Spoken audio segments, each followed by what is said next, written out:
ఉమ్మడి ఆదిలాబాద్ జిల్లాలో మొక్కజొన్న రైతుల పరిస్థితి అగమ్య గోచరంగా మారింది. జొన్నలమ్మి నెలలు గడుస్తున్నా డబ్బులు ఖాతాలో జమ కాకపోవడంతో ఆందోళనలో ఉన్నారు రైతులు.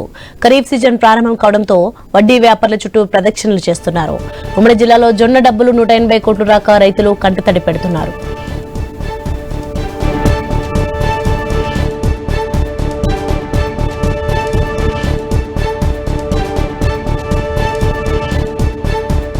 ఆదిలాబాద్ జిల్లాలో వానాకాలం ప్రారంభం కావడంతో రైతులు పత్తి, కంది, సోయా సాగు చేయడానికి భూములను సిద్ధం చేసుకున్నారు. తొలకరి పలకరించగానే విత్తనాలు వేసేందుకు ఎదురు చూస్తున్నారు. పెట్టుబడి కోసం రైతులు అవస్థలు పడాల్సి వస్తుందని ఉమ్మడి ఆదిలాబాద్ జిల్లా వ్యాప్తంగా వానాకాలంలో 20 లక్షల ఎకరాల్లో పంటలు సాగుతున్నాయి. ఇందులో ఆదిలాబాద్, నిర్మల్ జిల్లాలో మొక్కజొన్న పంటలను సాగు చేస్తూ ఉంటారు. ఆదిలాబాద్ జిల్లాలో 5.40 లక్షల ఎకరాల్లో వివిధ పంటలు సాగు చేస్తుండగా పత్తి 4 లక్షల ఎకరాల్లో పండిస్తారు. రెండో పంటగా జిల్లాలో రైతులు యాసంగిలో జొన్న వంటను ఎక్కువ పండిస్తారు.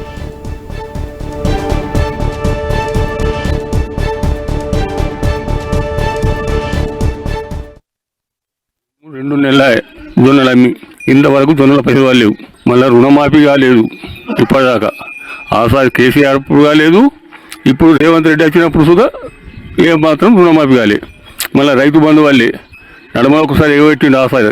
ఇప్పటిదాకా ఏమీ లేదు. జొన్నలకు మేము విత్తనాలు కొందామంటే ఎట్లా? మా రైతు బతికేంది. ఆ జొన్నల పైసలు వచ్చినా, ఈ రైతు బంధు వచ్చినా, ఆ రుణమాఫీ డబ్బులు వచ్చినా మేము రైతు ఏమో కోతాం. అవి ఇవ్వి లేక అంత మేము కోమట్ల దగ్గర అప్పుడు ఎప్పుడు అవుతున్నది, మిట్టిలకు ఎప్పుడు అవుతున్నది. ప్రతి ఒక్క రైతు అదే పరిస్థితులు ఉన్నారు. మాకెక్కడికి వెళ్ళి ఇంతట్లా 9 రోజులని టీవీలలో అయితే ఎత్తున్నారు రైతు బంధు అని. ఇది వరకు 3 ఎకరాల సరిగ్గా వాళ్ళేవు. అయ్యా ఈ 10 ఎకరాల్లోకి ఎప్పుడెప్పుడో మాకు అర్థం కాకట్లేదు. ఎత్తడం మరి ఇంతతో ముగించుకుంటారో తెలియదు. ఇంతకుముందు ముగించినట్టే మాకు ఎంత తొందరగా జొన్నల డబ్బులు వేస్తే మాకు అంత మంచిగా ఉంటుంది ప్రభుత్వాన్ని మేము కోరుకుంటున్నాం. ఏడాది 1.10 లక్షల ఎకరాల్లో జొన్న సాగు చేశారు. దిగుబడి ఎకరాకు 15 క్వింటాలు వచ్చింది.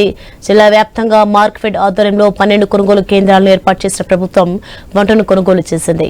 జిల్లాలో ఏప్రిల్ 18 జొన్నల కొనుగోలు ప్రారంభం కాగా మే 6 వరకు కొనసాగాయి. జిల్లా వ్యాప్తంగా 56,000 టన్నుల పంటను మార్క్ఫెడ్ ఆధ్వర్యంలో సేకరించారు. ఇందుకు రైతులకు 180 కోట్లు రావాల్సి ఉంది. పంటను అమ్మిన వారం 10 రోజులకు రావాల్సిన డబ్బులు 2 నెలలు గడుస్తున్నా ఇప్పటికీ అందలేదు. ఏటా జొన్న పంటను విక్రయించిన డబ్బులతో రైతులు వానాకాలం పెట్టుబడి కోసం ఉపయోగిస్తున్నారు. ఈసారి డబ్బుల పంపిణీలో జాప్యం కారణంగా పెట్టుబడి కోసం అప్పులు చేయాల్సి వస్తుందని రైతులు అంటున్నారు. ప్రభుత్వ నిర్లక్ష్యం వల్లే జొన్నలు అమ్మిన డబ్బులు అందక కమిషన్ ఏజెంట్ల వద్ద అధిక వడ్డీకి అప్పులు చేసి విత్తనాలు, ఎరువులు కొంటున్నామని రైతులు చెబుతున్నారు.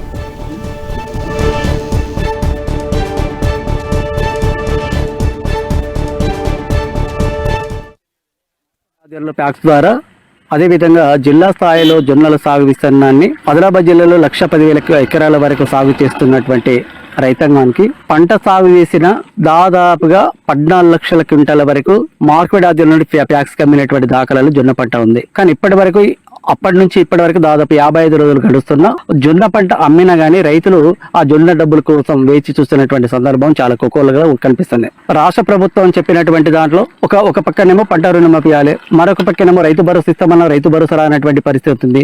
దేవుని కోసం ఆ చెల్లి గవ్వలేనటువంటి దానికోసం దేవుని యొక్క ఆశీస్సుల కోసం మార్కెట్ ఆధ్వర్యంలో కొనుగోలు జొన్న పంట అమ్మినటువంటి డబ్బులను వస్తాయనే ఉద్దేశంతో వీళ్ళందరూ కూడా వేచి చూస్తున్నటువంటి సందర్భం కనబడుతుంది.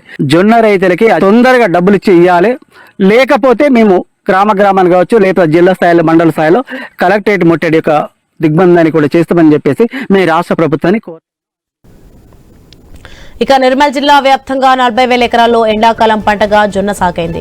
మార్కెఫెడ్ సౌజన్యంతో PACS ఆధ్వర్యంలో 28 కొనుగోలు కేంద్రాలను ఏర్పాటు చేశారు. ఈ కేంద్రాల ద్వారా 7,563 మంది రైతుల నుంచి 2,26,583 క్వింటాల జొన్నలను కొనుగోలు చేశారు. వీటి విలువ సుమారు 70,88 లక్షలకు పైగా రైతుల ఖాతాల్లో జమ కావాల్సి ఉంది. పంట విక్రయించిన 72 గంటల్లో డబ్బులను జమ చేస్తామని చెప్పిన కాంగ్రెస్ ప్రభుత్వం 2 నెలల దగ్గర పడుతున్నప్పటికీ ఖాతాల్లో జమ చేయలేదు. వానాకాలం సాగు కోసం జొన్నల డబ్బులను తమ ఖాతాల్లో జమ చేయాలని రైతులు కోరుతున్నారు.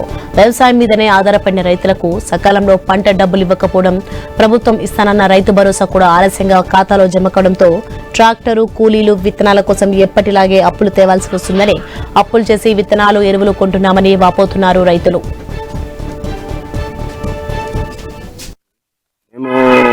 50 కుంటల జొన్నలు అమ్మినాము. ఇప్పుడు మాకు పెట్టుబడి సాయం కింద మాకు ఎలాంటి రుణమాఫీ కూడా లేదు. తర్వాత ఈ రైతు బంధు లేదు. మాకు ఎంత తొందరగా మాకు జొన్నల డబ్బులు వస్తే అంత మంచిగా మాకు పెట్టుబడికి ఇవ్వమంటున్నాము. జొన్నల డబ్బులు వస్తే మాకు పెట్టుబడికి మాకు ఆసరాగా ఉంటుందని చెప్పి ముఖ్యమంత్రి గారిని కోరుకుంటున్నాం. నా పేరు